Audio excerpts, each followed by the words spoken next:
जय हिंद साथियों, नमस्कार। आप सभी साथियों का एक बार पुनः आपके अपने YouTube चैनल पर स्वागत है। आप सभी साथियों को मेरा प्यार भरा नमस्कार।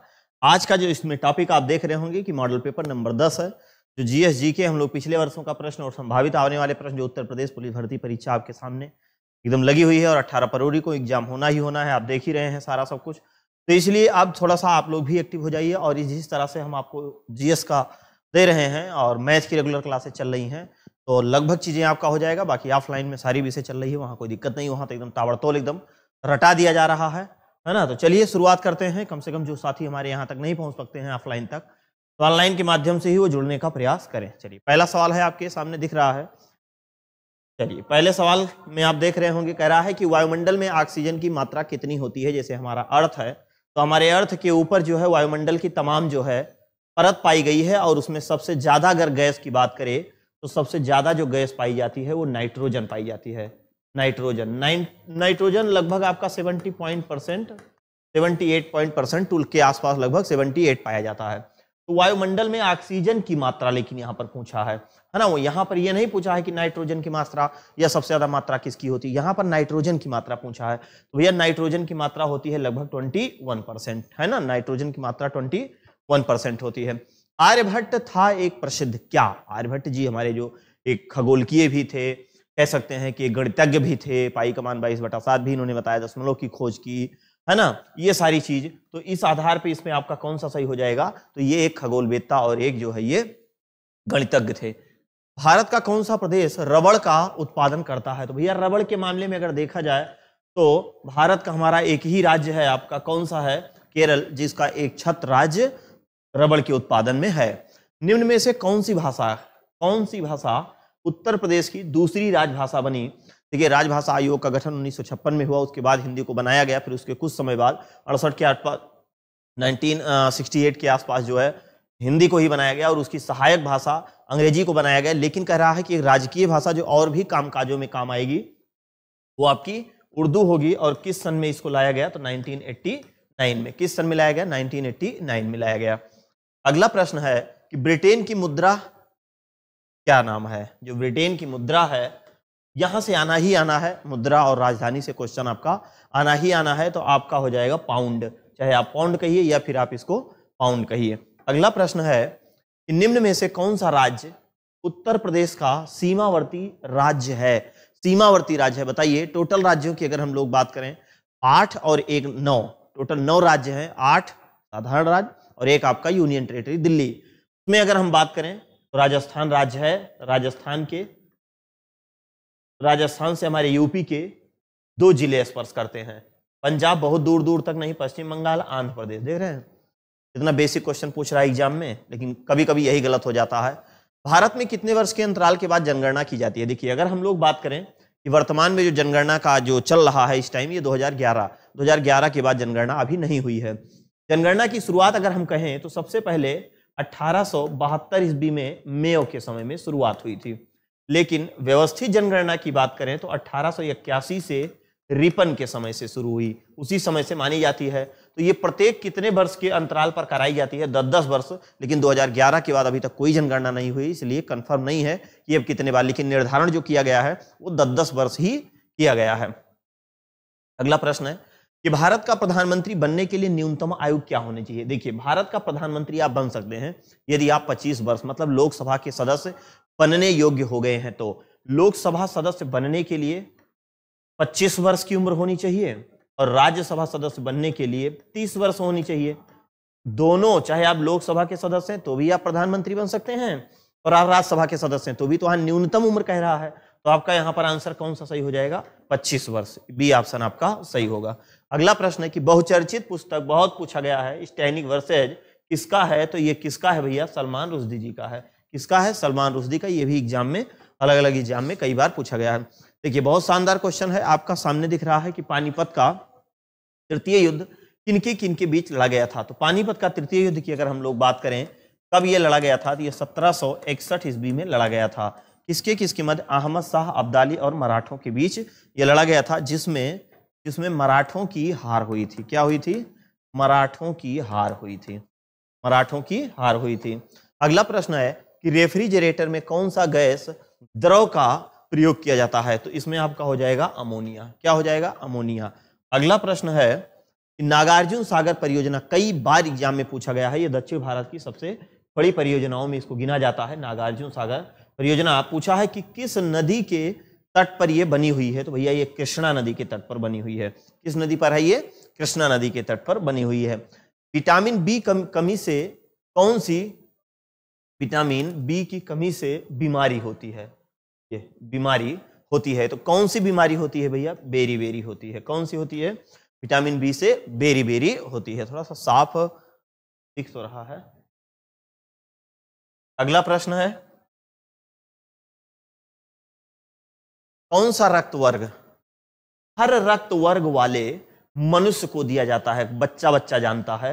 ओ को जो है सार्वभौमिक दानकर्ता भी कहते हैं, एक तरह से सार्वभौमिक दानकर्ता भी इसको कहा जाता है। सार्वभौमिक दानकर्ता, सार्वभौमिक दानकर्ता भी इसको कहा जाता है। अगला प्रश्न है, यदि पृथ्वी का अक्ष 23.5 डिग्री जो झुका होता है, झुका नहीं होता, ठीक, तो सूर्य की किरणों केवल लंबवत पड़ती। तो सूर्य की किरणें कहां पर लंबवत पड़ती? तो अगर हम झुकने की बात ना करें तो ये केवल और केवल विषुवत रेखा ही पर पड़ती, जिसको हम लोग 0 डिग्री कहते हैं। ये केवल और केवल कहां पर पड़ती? विषुवत रेखा पर ही ये किरणें पड़ती। तो यहां पर भूमध्य रेखा या फिर विषुवत रेखा, भूमध्य रेखा या फिर विषुवत रेखा। अगला प्रश्न है कि निम्नलिखित में से कौन सा ग्रह नहीं है? देखिए, शनि ग्रह है, बृहस्पति ग्रह है, सूर्य ग्रह नहीं है, बुध भी ग्रह है, तो सूर्य ग्रह नहीं है। सूर्य हमारे सौरमंडल का क्या है? जन्मदाता है। ये है सन, और सन की वजह से ही सभी ग्रहें आपस में एक दूसरे से क्या हुई हैं? बनी हुई हैं। ये सभी ग्रहें मतलब सौरमंडल का पूरा, इसको क्या कहते हैं? सूर्य को सौरमंडल का जन्मदाता कहते हैं। क्या कहते हैं? सौरमंडल का जन्मदाता कहते हैं, जन्मदाता। देखिए, सबसे नजदीक आपका कौन सा है? बुध है, उसके बाद आपका शुक्र है, उसके बाद आपकी अर्थ है, ये अर्थ जिसपे जीवन संभव है। उसके बाद जो सबसे बड़ा वाला ग्रह है उसका नाम है बृहस्पति। हल्लो वाला जो ग्रह है बहुत तेज घूमता है, शनि है, और उसके बाद अरुण है, उसके बाद वरुण है। ये हैं सभी ग्रहों को सूर्य अपनी आकर्षण शक्ति से क्या किया है? अपनी तरफ खींचा हुआ है, तो वो ग्रह नहीं है। अगला प्रश्न है कि श्वेतांबर और दिगंबर। श्वेतांबर का मतलब है उघारे टहलना, सफेद वस्त्र धारण करना, और दिगंबर का मतलब है उघारे टहलना। तो ये जैन धर्म के जो श्वेतांबर और दिगंबर को मानने वाले थे, तो श्वेतांबर के जो अध्यक्ष थे वो स्थूलभद्र थे, और जो दिगंबर के अध्यक्ष थे वो भद्रबाहु थे। तो यहां पर हम कह सकते हैं कि ये कौन सा मत है? तो ये आपका जैन मत है। कौन सा मत है? जैन मत है, श्वेतांबर और दिगंबर। हीनयान और महायान की बात करता तो आपका बौद्ध धर्म हो जाता। ठीक, अगला प्रश्न है कि निम्नलिखित में से भारतीय नेपोलियन किसे कहा जाता है? तो भारत का नेपोलियन समुद्रगुप्त को कहा जाता है, क्योंकि समुद्रगुप्त कभी हार का सामना नहीं किया था, है ना। इसी कारण से इसको भारत का क्या कहते हैं? नेपोलियन। इसने 12 दक्षिणावर्त की विजय की थी और 12 आर्यावर्त की भी विजय किया था। तो कहां है? समुद्रगुप्त। समुद्रगुप्त आपका राइट आंसर हो जाएगा। अगला प्रश्न है कि 50 रुपए के नोट पर किसके हस्ताक्षर होते हैं? आप जान लीजिए 1 रुपए के नोट को छोड़कर बाकी जितने हैं वो सब आरबीआई के होते हैं। किसके होते हैं? आरबीआई के गवर्नर के ही होते हैं, बाकी और किसी के नहीं होते हैं। माइक्रोसॉफ्ट किंग किसे कहा जाता है? तो Bill Gates, Microsoft, Bill Gates, Paul Getty, doctor कैंथन ओलंस, उपर्युक्त में से कोई नहीं। बिल गेट्स को ही, शायद बिल गेट्स को ही भाई, बिल गेट्स को क्या कहते हैं? माइक्रोसॉफ्ट किंग के नाम से जाना जाता है। अगला है, कौन सी गैस वायुमंडल के ओजोन स्तर को अवघटित करती है? तो कौन सी गैस है? वही एक के गैस है जो आपकी क्या है? क्लोरोफ्लोरोकार्बन। क्लोरोफ्लोरोकार्बन है जो क्या करती है? ओजोन को अवघटित करती है। अगला है, गैस एजेंसियों द्वारा सिलेंडरों में भरकर जो दी जाने वाली कुकिंग गैस होती है वो किस प्रकार की होती है? अगर द्रव होती है तभी तो वो निकलती है।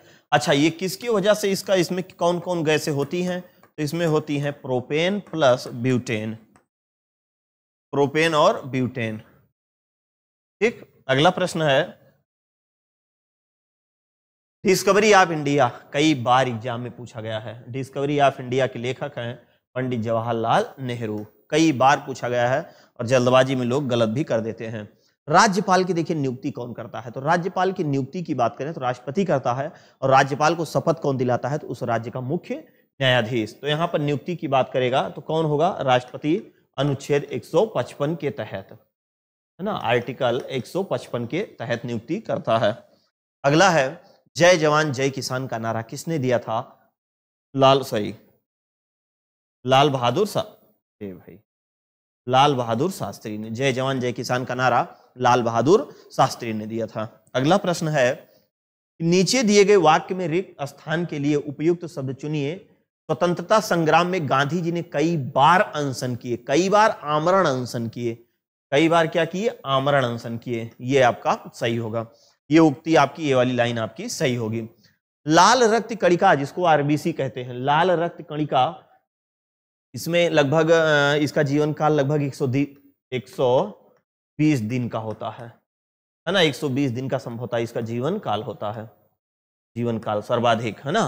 तो ये आपका कह रहा है कि किस अंग में बनता है, कह रहा है किस अंग में बनता है, तो भैया आपके कहाँ बनता है, ये अस्थि मज्जा में बनता है। ठीक, अगला प्रश्न है कि द्रोणाचार्य पुरस्कार किस क्षेत्र में प्रदान किया जाता है। तो द्रोणाचार्य की अगर हम लोग बात करें तो ये खेल प्रशिक्षण के क्षेत्र में दिया जाता है, और इसकी हम अगर शुरुआत की बात करें कि इसकी शुरुआत कब हुई थी, तो 1985, इसकी शुरुआत कब से मानी जाती है, 1985 से मानी जाती है। अगला प्रश्न है साइना नेहवाल का नाम किस खेल से जुड़ा है, बच्चा जानता है, किससे जुड़ा हुआ है, बैडमिंटन से। और इनको भाई क्यों नहीं कोई जानेगा, है ना, ढूंढने से नहीं मिला कोई इनको यहाँ। जब कोई राज्य राष्ट्रपति शासन के अंतर्गत होता है तब उस राज्य का बजट कौन पारित करता है। कहने का मतलब है जब किसी राज्य में राष्ट्रपति शासन लगा होता है तो उस टाइम उस राज्य का राज्य विधानमंडल का कोई मतलब नहीं होता है। हाँ, देख रेख तो राज्यपाल करता है, लेकिन कोई अगर बजट या बिल पारित होना होता है, कोई इमरजेंसी रहती है, तो ऐसी स्थिति में कहां से पारित होगा, संसद से पारित होगा, और वो जो है उस राज्य से पारित नहीं होगा। निम्नलिखित में से कौन से स्थान पर कुंभ मेला नहीं लगता है, या 4 स्थान पे कुंभ मेला लगता है। एक आपका उज्जैन में लगता है, इलाहाबाद लगता है, हरिद्वार लगता है, लेकिन वाराणसी में आपका नहीं लगता है, और एक आपका नासिक में लगता है, नासिक महाराष्ट्र, है ना। 4 ही स्थान पे लगता है, 4 स्थान पे, लेकिन आपके वाराणसी में नहीं लगता है। अगला प्रश्न है कथकली निम्नलिखित में से कहाँ का शास्त्रीय नृत्य है। तो कथकली आपका कहाँ का है, कथकली आपका केरल का है। अगला प्रश्न है कि हमारे शरीर में पित्त रस कहाँ पैदा होता है, तो लीवर में। कहाँ पैदा होता है, लीवर में। यकृत की बात करें तो मानव शरीर की सबसे बड़ी ग्रंथि है, मानव शरीर की सबसे बड़ी ग्रंथि है, मानव शरीर की सबसे बड़ी ग्रंथि है। अगला प्रश्न है निम्नलिखित में से कौन सी नदी उत्तर प्रदेश में बहती है। कौन सी नदी उत्तर प्रदेश में बहती है, देख रहे हैं उत्तर प्रदेश में कौन सी बहती है। तो भैया घाघरा कहाँ बहती है, उत्तर प्रदेश में, जिसको सरयू के नाम से भी जाना जाता है। इसके उद्गम की अगर बात करें तो उद्गम इसका करनाली के नाम से होता है। कहाँ से होता है, करनाली के नाम से। और कहाँ से होता है, नेपाल से। और नेपाल में ही करनाली वहाँ की सबसे बड़ी नदी है, सबसे बड़ी नदी कहाँ की, तो नेपाल की सबसे बड़ी नदी है। ताप्ती की अगर बात करें तो दक्षिण भारत में है। मांडवी की बात करें तो आपका गुजरात में है, गोवा में है। और रावी की अगर हम लोग बात करें तो आपका पंजाब सिंधु उस तरफ जो है वहाँ की सिंधु नदी की सहायक, मतलब चिनाब की ये सहायक है। ठीक, अगला प्रश्न है संविधान का कौन सा आर्टिकल रूल ऑफ लॉ का विस्तृत उल्लेख करता है। तो ये क्या करता है भैया, विधि के समक्ष समता। तो विधि के समक्ष समता की बात करता है अनुच्छेद 14। थोड़ा सा यहाँ क्वेश्चन घुमा के पूछ लिया है। आपके अनुसार पुलिस का सबसे महत्वपूर्ण कार्य, देखिए पुलिस का सबसे महत्वपूर्ण कार्य यह है, इसमें अगर देखा जाए कि समाज कल्याण, अपने परिवार की सुरक्षा नहीं, जनता की सुरक्षा, है ना। बेचारे सिपाही अपनी सुरक्षा कहाँ कर पाते हैं, कोई त्योहार बकरीद ईद मुहर्रम होता है तो अपने घर परिवार बच्चों के साथ ना रह करके, और ये आम हमारी आपकी और भी अन्य लोगों की, मतलब जनता की क्या करते हैं, सुरक्षा करते हैं। ठीक, अगला है कि हत्या के एक मामले की सुनवाई कहाँ की जाती है। देखिए कौनो हत्या होता है, कोई मामला होता है तो सीधे जो है वो सुप्रीम कोर्ट हाई कोर्ट में नहीं जाता है, वो सबसे पहले कहाँ से शुरू होता है, जिला एवं सत्र न्यायालय से, डिस्ट्रिक्ट स्तर से सबसे पहले वहां से शुरू होगा। उसके बाद फिर तब इसकी कार्यवाही आगे जाएगी। तो ट्रायल सबसे पहले वहीं होगा, है ना, तब आगे जाएगी। अगला क्वेश्चन अर्थात अंतिम क्वेश्चन है कि पंचायत चुनाव निम्नलिखित में से किस स्तर पर कराया जाता है। देखिए, जो पंचायत चुनाव होता है वो ग्राम स्तर पर भी होता है, जिला स्तर पर भी होता है और नगर स्तर पर भी होता है। तो इसमें आपका कौन सा आंसर हो जाएगा? उपयुक्त सभी। मतलब चाहे वो पंचायत का चुनाव हो, चाहे वो पंचायती राज व्यवस्था में, दोनों आपके आएंगे। आपके आएंगे नगर पंचायत और इसमें आपके ग्राम पंचायत भी आएगा। नगर पंचायत और ग्राम पंचायत, ये 12वीं अनुसूची है, तो ये आपकी 11वीं अनुसूची है, 12वीं और 11वीं। तो जिस प्रकार से हम 38 क्वेश्चन की प्रश्नोत्तरी, तो आज हम लोगों का 380 क्वेश्चन हम लोग बहुत शानदार तरीके से रिवीजन कर लिए। उम्मीद और विश्वास होगा चीजें आप लोगों को समझ में आ रही होंगी। इसमें और भी जो सेट बचे हुए हैं उसको भी कंप्लीट कराएंगे और इसी से ही जुड़े और अभी आपको 10 सेट इसमें हम और कराएंगे। टोटल हमने आपको 20 के लिए कहा है, 20 सेट हम आपको करवाएंगे। ठीक, जो अभी तक प्रीवियस ईयर है वो भी मिलेगा। उसके बाद लास्ट में जो हम करवाएंगे वो समझ लीजिए कि वो संभावित होंगे, उसमें करंट के भी क्वेश्चन हम आपको जोड़ के देंगे। ठीक है, मिलते हैं नेक्स्ट क्लास में। तब तक के लिए आप सभी साथियों को जय हिंद, वंदे मातरम।